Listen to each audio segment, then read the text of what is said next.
In this presentation, we're going to be talking about planning and narrating a lesson for Project 3. The presentation is divided into 3 parts: the ELA standards, the Kentucky ELA standards, planning a lesson, and narrating a lesson. New ELA standards were adopted in 2019, and for English language arts, they are divided into 2 segments, reading and writing. You can find the link here to see all of the standards per grade level. So for those of you unfamiliar with the new standards that have just come out, I want to go through how to read them. There's strands and coding. For instance, if you look at the strands in the chart here, there's reading literature. So whenever you see the RL, it refers to reading literature. RI, reading informational text. C is for composition, L, language, HW, handwriting, and RF, reading foundational skills. For the purposes of English 303, which is an advanced composition for teachers course, we're going to be primarily looking at the composition areas of the standards. However, it may be that you find some things in reading literature or reading informational texts that relate to your lesson. The next thing I want to talk about in the new standards and the organization of them are what are called guiding principles. There are guiding principles for different segments, and essentially what you'll see is, like, if you look right here at this first one, this guiding principle is that students will read closely to determine what the text says explicitly and to make logical inferences from it. Cite specific textual evidence to support conclusions drawn from the text. This key idea or this principle is evident across all grade levels, but it's broken down by grade levels in the reading section. If you take a look at the composition standards, the same thing here. You have these guiding principles. And the same thing for language. So let's break this down a little bit. Here you have the guiding principle for reading literature. Students will read closely to determine what the text says explicitly and to make logical inferences from it. That's the one that we looked at a minute ago. And then you'll notice for different grade levels, you can see how this progresses. So 4.1 is 1 is the guiding principle and 4 is the grade level. So reading literature 4.1, they will be focusing on referring to details and examples in a text. Reading literature 5.1, quoting accurately from a text. Reading literature 6.1, citing textual evidence to support an analysis. So you can see that all of these by grade level refer back to the original guiding principle that we're focused on in this example. So another component of the new standards that I'm actually really excited about are the interdisciplinary literacy practices. Of course, we don't learn in a vacuum. All of the ways that we learn best, and many of you have talked about this in Project 1 and in Project 2 as well, is by making connections between learning across disciplines, your personal experiences. All of those things go in and inform these connections.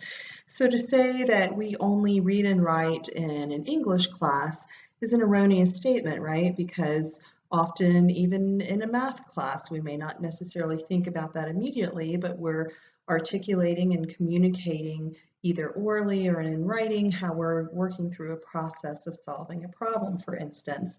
And so the same kinds of skills that you learn in reading and writing practice in ELA transfers to math and vice versa.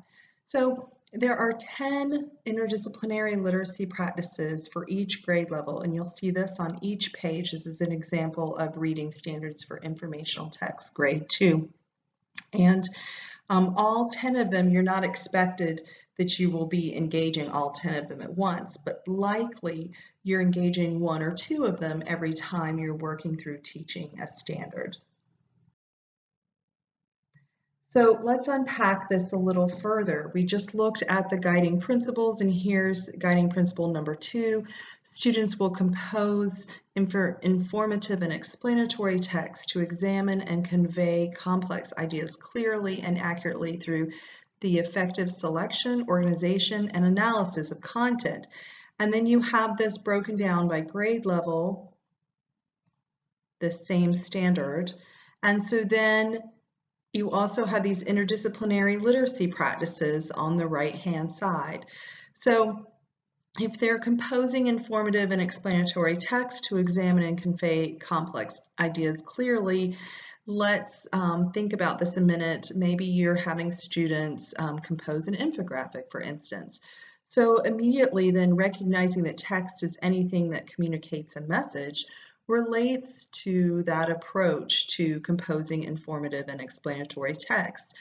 An infographic is a media-based text. It is not traditional in the sense of writing a paper with paragraphs and things like that, but as you learned in Project 2, it helps us to think about our writing in a very precise way, and it works through this recognizing that a text is anything that communicates a message.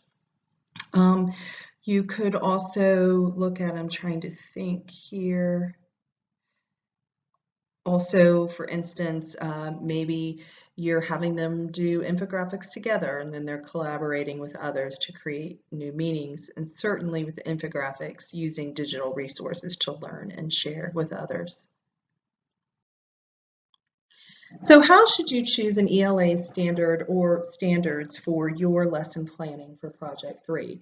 First, I want you to think about that you don't want to choose more than 1 or 2 standards because this is only a one-day lesson. I find that difficult sometimes because I look at the standards and think, well, it's doing that, and I'm also doing this, and I'm doing that, but you really should focus in on the primary standards. The other thing is, for this project, you have to include a composition standard. So if you want to have a composition standard, a C, and then also an RI, reading informational text, for instance, that would be all right. But make sure that you at least have a composition standard in your specific grade area that you're looking at. So here's some questions to ask yourself when looking through the standards and choosing one. Why did we select a particular special collections and archives artifact? Think about what was it about that artifact that you thought this would be an interesting way to teach or an effective way to teach ELA. Another question is, how do our artifact selection and Project 1 narratives inform what and how we want students to learn about the writing process? Another question is, which standard addresses this learning opportunity best? And again, you could choose up to about 2. And then another one is, how will our teaching of this standard also incorporate 1 or more interdisciplinary literacy practices, or ILPs? I'd like you to write those practices in the lesson plan, and I'll show you that in a minute, the ones that you address.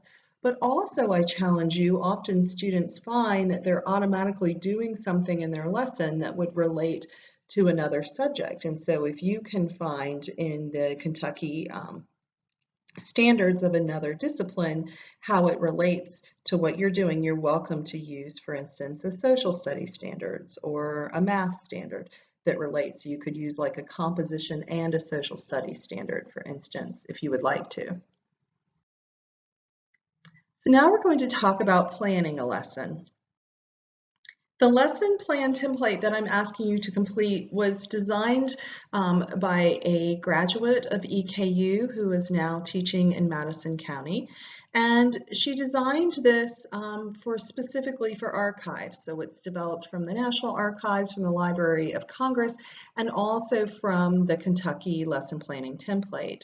Those of you who are in methods or who are in practice teaching will notice that this, or who have taken a course already where you write lesson plans, will notice that this template differs somewhat from the one that you use that's a standard. This is what I will say about that. First of all, lesson plan templates change as frequently as standards, if not more so. So it's helpful to work through a different kind of template. Second, your flexibility with this is really important because thinking about it that you could only plan one way is not a way that you want to think about it. You want to think about how can I plan my lesson to connect with what I'm teaching. But the third thing is that this lesson plan specifically addresses archival-based instruction, so it helps you to find sources quickly. So let's take a look at the first component here. Essentially, this is the classroom information section. You'll want to give a title to your lesson, kind of an overview, just a 2-sentence description, a brief description, your recommended grade levels, your subject and topic. And so, of course, your subject is ELA, but maybe your topic is informative writing. How long you think it'll take to do this lesson. Sometimes under time required, students write 1 to 2 days. I'm only asking you to do a 1-day lesson, but you may, when you start narrating the lesson, say something to the effect of, and this is what we would do in the second day. And then the lesson plan authors or your names go here. The next section is the special collections and archives information. And I should have mentioned already that this exact template is in your Google Doc. So you would write the title of the artifact. You would write the location of the artifact. This is the repository is just EKU Special Collections and Archives.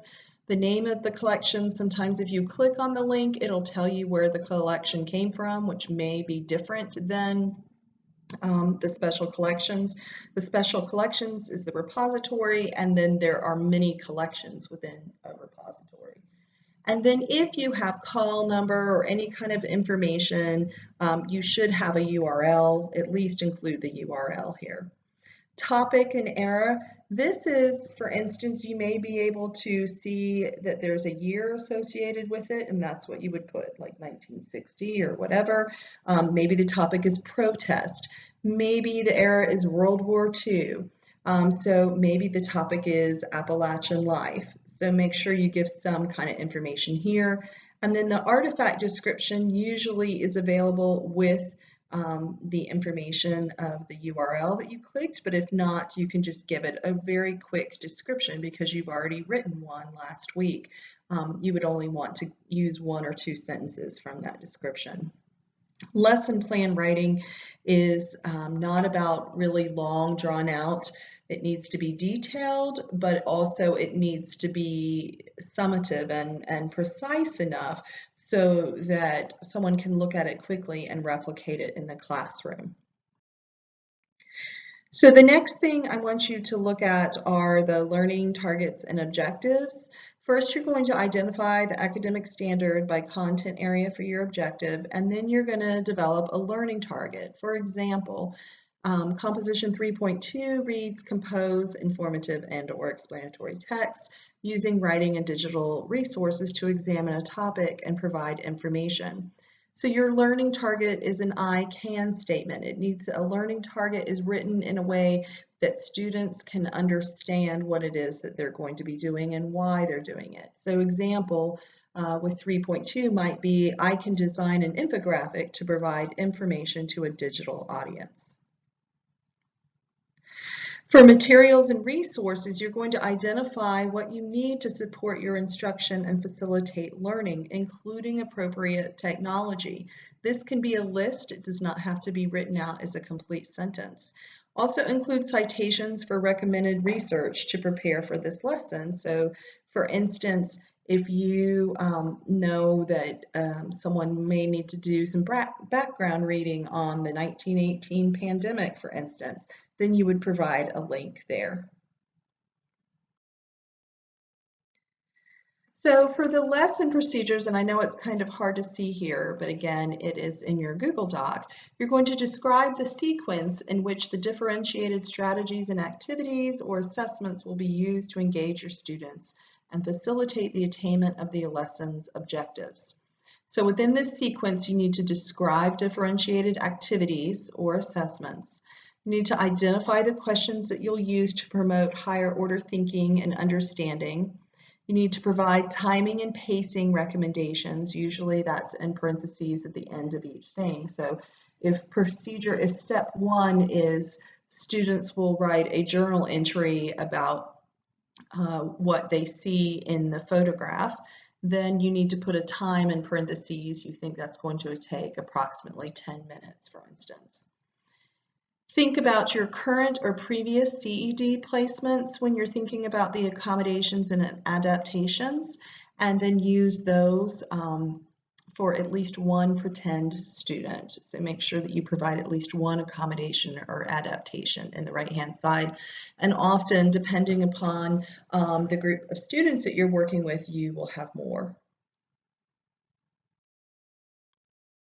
Lesson evaluation. This kind of connects all the assessments at once. You'll notice that I didn't ask you to write out a pre-assessment for this particular lesson plan template, and that is because you're not using this in the classroom like a CED lesson plan, but you could certainly think about that. But I'm asking you to describe the formative assessments that are going to be used to measure student progress in this lesson. They can include pre-assessments or post-assessments, and how this lesson will begin or continue in the unit. So the evaluation section kind of takes all the assessment pieces that are in the regular template for lesson planning with CED that you may be familiar with, and kind of compiles it all into this one category so that you can focus on what works best for this lesson. So the final section of this presentation is about narrating the lesson, which is the thing that you will do after you fill out the template for the lesson plan. And certainly you can revise the lesson plan as you're narrating as well. So here are some things to think about, and I'm going back to the article that y'all already read, Photos as Witness. The praxis, if you look back at that article, the praxis section is divided into two subheadings that help the reader to progress through the teaching of the project. You may use one subheading for the praxis section just to kind of indicate where it is, and you may also use then another if you want, or you may not, depending, but I just want you to think about that that's one of the techniques that Sabahani used. The second point is that writing in this section is both descriptive and argumentative. It walks us through how to teach a lesson, signaling steps with words like next, then, and once. However, each paragraph also begins with an argumentative topic sentence that connects to the thesis at the end of the introductory section. So just choose one of those sections again in the Photos as Witness article and take a look at one of those praxis subheadings and think to yourself, look at some of those first one or two sentences per paragraph, and then go back and look at the thesis, and you can kind of see the way the argument is being developed throughout the article. The third point is that specific examples are privileged over general information. For example, the article gives specific reflective questions instead of writing students used reflective questions. So if you are going to have students use reflective questions, for instance, in your lesson plan, then you need to provide examples of what those reflective questions will be. So a 1, 2, 3 kind of thing. And then finally, there are references to key sources that contribute to the lesson and how they contribute. And as you start, I'm asking you to do your research first. And remember, when you read a little further, you will see that you can use some of your annotated bibs from bibliographies from Project 2 if you would like to, if it works well, or you can research for new NCTE affiliated articles. But you'll want to integrate that research so that you have a research-based lesson. So I'm excited to read about what you're going to think about and how you plan to teach your selected artifact. Please email me with any questions about the project, and I look forward to reading your lesson plans.